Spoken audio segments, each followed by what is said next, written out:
शिव पंचायत में जैसे ही कोई बात सम्मुख में आकर खड़ी हो जाती है, शिव पंचायत में जैसे ही कोई बात सामने लाकर रख दी जाती है, मात्र कुछ ही क्षण में शंकर भगवान की पंचायत उसको समाप्त कर देती है और कार्य सफल कर देती है। शिव पंचायत का बल बड़ा प्रबल।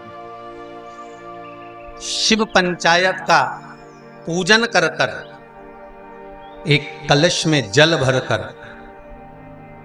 पुष्य नक्षत्र में, और वो भी गुरु पुष्य में, ब्रह्म मुहूर्त में, कलश में जल भरकर 5 बेलपत्री शिव, गणेश, दुर्गा, सूर्य नारायण और विष्णु भगवान, इन 5 के नाम से जब हम कलश के अंदर डाल देते हैं, और डालने के बाद में गुरु पुष्य के ब्रह्म मुहूर्त में सुबह 4 बजे के करीब में हम जहां हमारा मन पड़े वहां पर अगर बोर लगवा देते हैं तो पानी तो निकलना ही होता है। ऐसा हो ही नहीं सकता कि जल ना निकले, जल निकलेगा ही।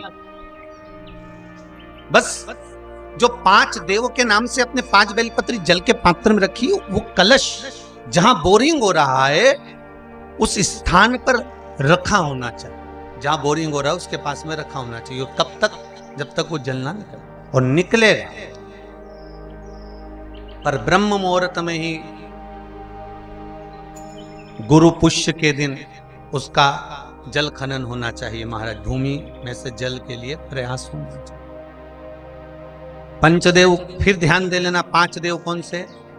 शिव पंचायत के, क्योंकि देवता होने भी जब यज्ञ के लिए जाते हैं, देवता जब अनुष्ठान के लिए जाते हैं, देवता जब युद्ध के लिए जाते हैं, देवता जब किसी कार्य के लिए जाते हैं, और जब कार्य के लिए पहुंचते हैं, जब देवता कार्य के लिए जा रहे हैं और लगता है कि यह कार्य पूर्ण नहीं होगा, यह कार्य सफल नहीं हो पाएगा, हम जिस कार्य के लिए निकले हैं इस कार्य में कहीं ना कहीं अड़चन उत्पन्न होने वाली होती है, तो सारे देवता उठकर भगवान शंकर के पास जाते हैं और शिव की पंचायत को लगाते हैं। शिव पंचायत में जैसे ही कोई बात सम्मुख में आकर खड़ी हो जाती है, शिव पंचायत में जैसे ही कोई बात सामने लाकर रख दी जाती है, मात्र कुछ ही क्षण में शंकर भगवान की पंचायत उसको समाप्त कर देती है और कार्य सफल कर देती है। शिव पंचायत का बल बड़ा प्रबल।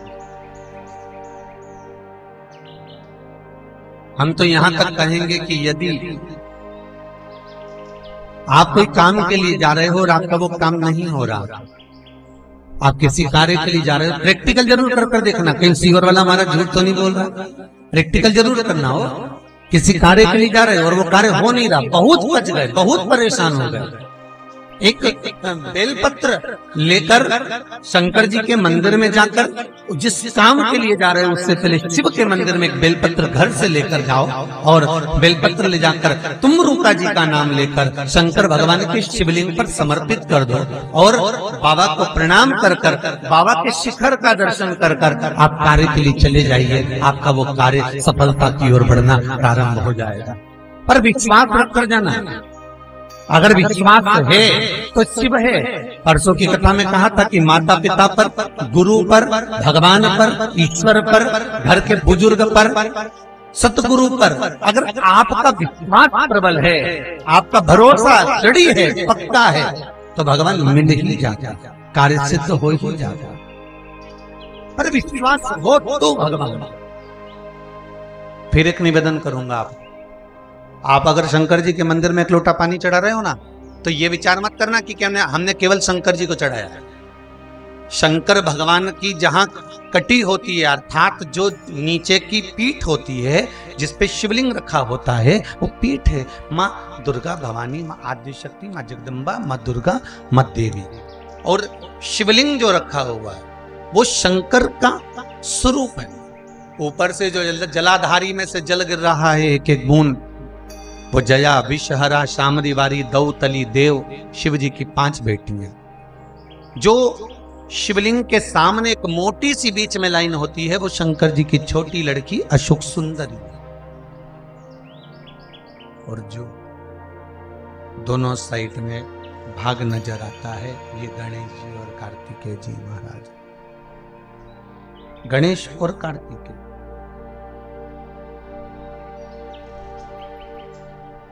जहां से जल निकलकर बाहर जाता है मंदिर के बाहर की ओर जाता है वहां, और शिवलिंग के पास में 33 कवटी देवताओं का स्थान होता है। आप जिस कामना से पशुपति व्रत करते हैं,